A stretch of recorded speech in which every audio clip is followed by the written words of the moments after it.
நாரத முனிவர் ஒரு நாள் வீதி வழியாக நடந்து வந்து கொண்டிருந்தார். எதிரிலே நாராயணன் மகாவிஷ்ணு எதிர்பட்டார். கும்பிடப் போன தெய்வம் குறுக்கே வந்தது என்பார்களே.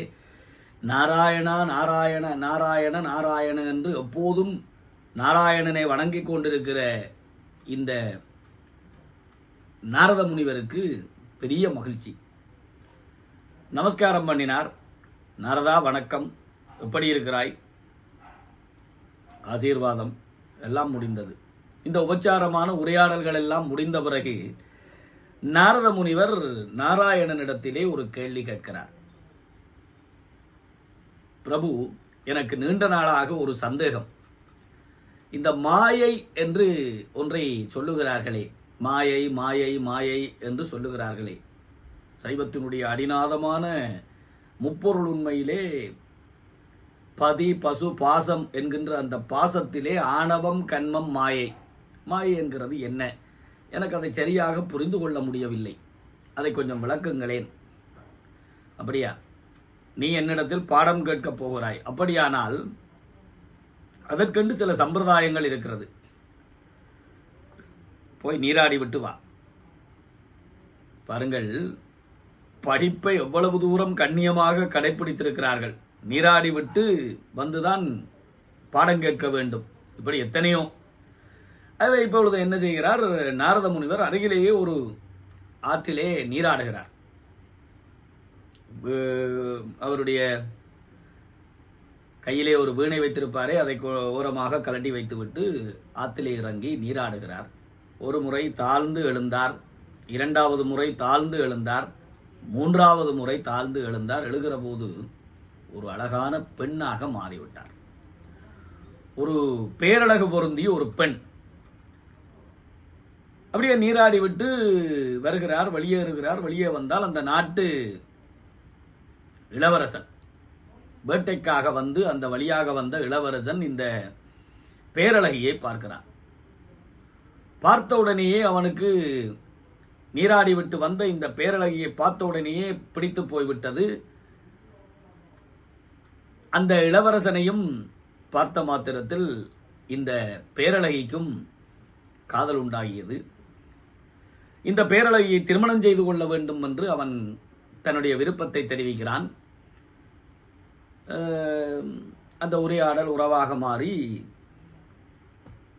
காதல் உடன்பட்டு பேரழகியை தேரிலே ஏற்றிக்கொண்டு அரண்மனைக்கு வந்துவிட்டான். திருமணம் நடந்தது. முறைப்படியான திருமணம். பெற்றோர்கள் பெரியோர்கள் ஆசீர்வாதம் எல்லாம் சிறப்பாக நடந்து ஆண்டுகள் கழிந்தன. இரண்டு பேரும் திருமணம் பண்ணி ஒரு 4-5 பிள்ளைகளும் ஆகிவிட்டது. மீண்டும் ஒரு நாள் இந்த அரசன், அப்பொழுது இளவரசன் இப்பொழுது அரசன், காட்டுக்கு வேட்டைக்காக புறப்படுகிறான். இப்படி அவன் பல இடங்களுக்கு போகின்ற போதெல்லாம் வழி அனுப்பி வைக்கின்ற இந்த அரசி, அந்த பேரழகி இப்பொழுது அரசி, இன்றைக்கு என்னமோ, சுவாமி நானும் உங்களோடு வருகிறேன், காட்டுக்கு வேட்டைக்கு போகிற போது நானும் உங்களோடு வருகிறேன்.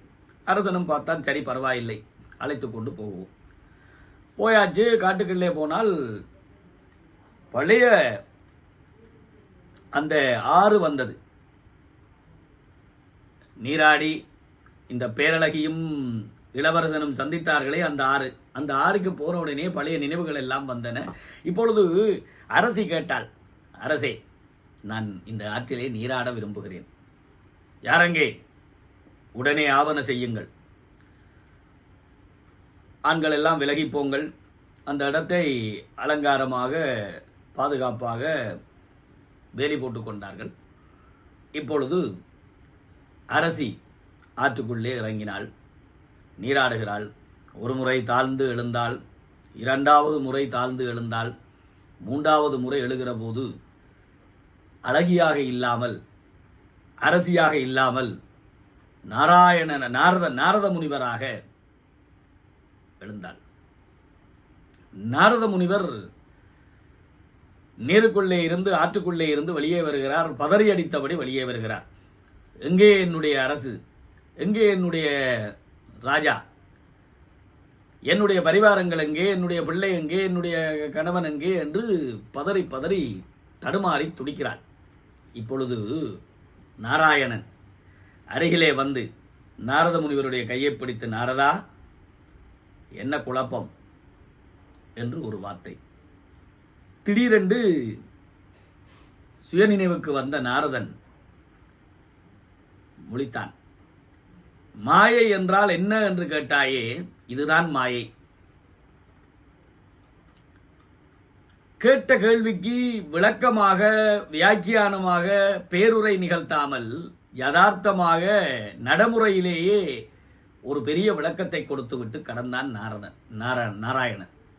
இப்ப பாருங்கள், போன ஜென்மம் எங்களுக்கு ஏதோ ஒரு பிறப்பு, அது எதுவோ, புல்லோ பூண்டோ புழுவோ எதுவோ, அங்கே ஒரு வாழ்வு எங்களுக்கு இருந்திருக்கும்.